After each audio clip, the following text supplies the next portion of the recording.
And let me now take a moment to talk about an issue that I know that is very, very important to the people in the Binghamton area. And that is, I want to applaud you for standing up to Governor Cuomo and demanding that New York State ban fracking.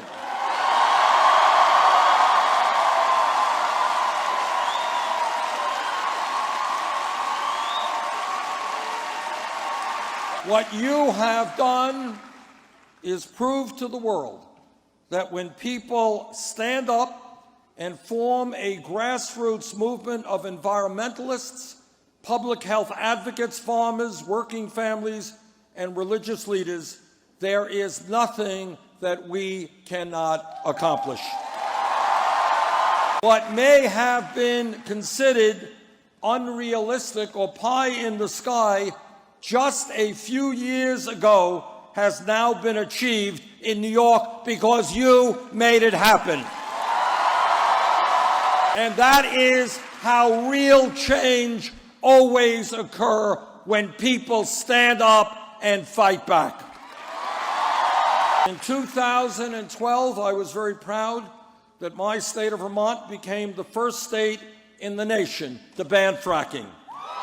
Last year, Maryland imposed a moratorium on fracking until 2017, and cities and towns across the nation are doing the same.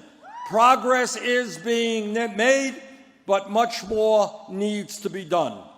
I don't have to explain to anyone here that the growing body of evidence tells us that fracking is a danger to our water supply, our most precious resource. It is a danger to the air we breathe and can cause lung cancer. It has resulted in more earthquakes. It is highly explosive, and it is contributing to climate change. And on this issue of fracking, Secretary Clinton and I have some very strong differences of opinion.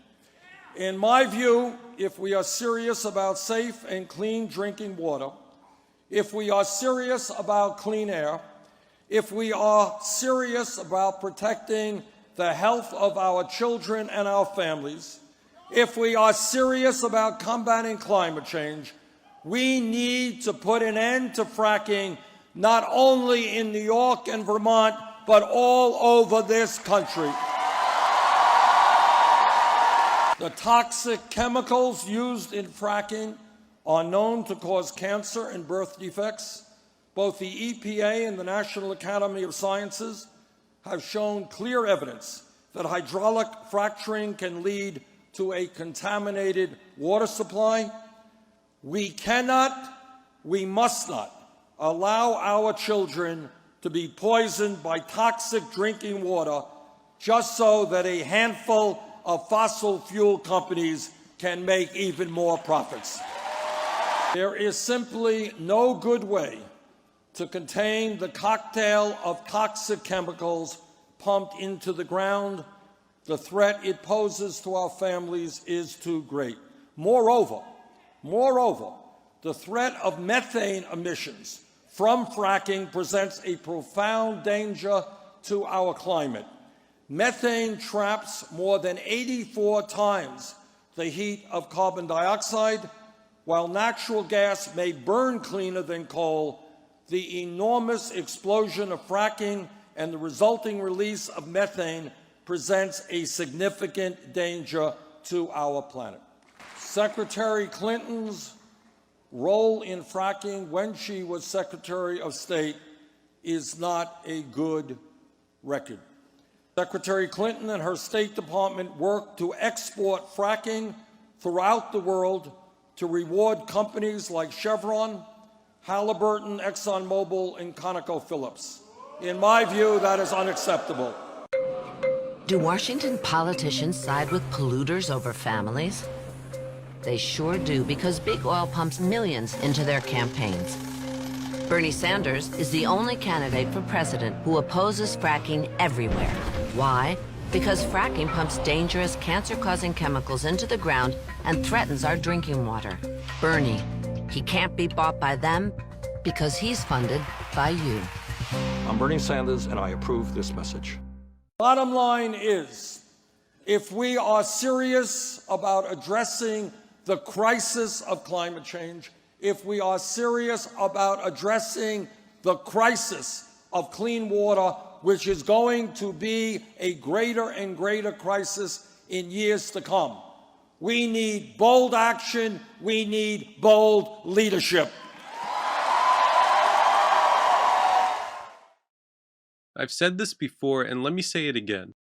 Money in politics is one of, if not the biggest issue that we face in America today. Money in politics has enabled the wealthy to buy politicians and elections. And unfortunately, they do. A lot. And they do so by funneling huge sums of money into the political process in order to get their way. And the lobbying done by those in the fossil fuel industry is a prime example of this. Did you know that according to a recent report, those in the fossil fuel industry have spent $2 billion since 2000 to prevent U.S. action in regards to combating climate change? And it is absolutely appalling because the scientific community has made it loud and clear that we need to combat climate change and that we need to combat it now. Otherwise, scientists believe there will be catastrophic consequences. For instance, in terms of natural disasters such as floods, droughts, wildfires, and the list goes on. And we cannot allow this to happen. People's lives are at stake. So many people's lives. This isn't some game. And that's why it's so appalling to see people in the fossil fuel industry spend so much money as it means to stop us from combating climate change. Apparently, these people believe their short-term profits are worth more than our people and our planet, but they're not. Again, this is not some game. Climate change is real, and it is a major threat to our people and our planet. And it doesn't seem as if we have much time left to act. We need to start taking this seriously. We need to convert our energy system to 100% clean renewable energy, and we need to do it now. And in order to do that, in order to ensure the safety of our kids and our grandkids and our planet, not only in terms of combating climate change, but also, as Bernie explained in his remarks, in terms of ensuring the safety of our drinking water, which is obviously very important that we do. Bernie is right. We need to ban fracking.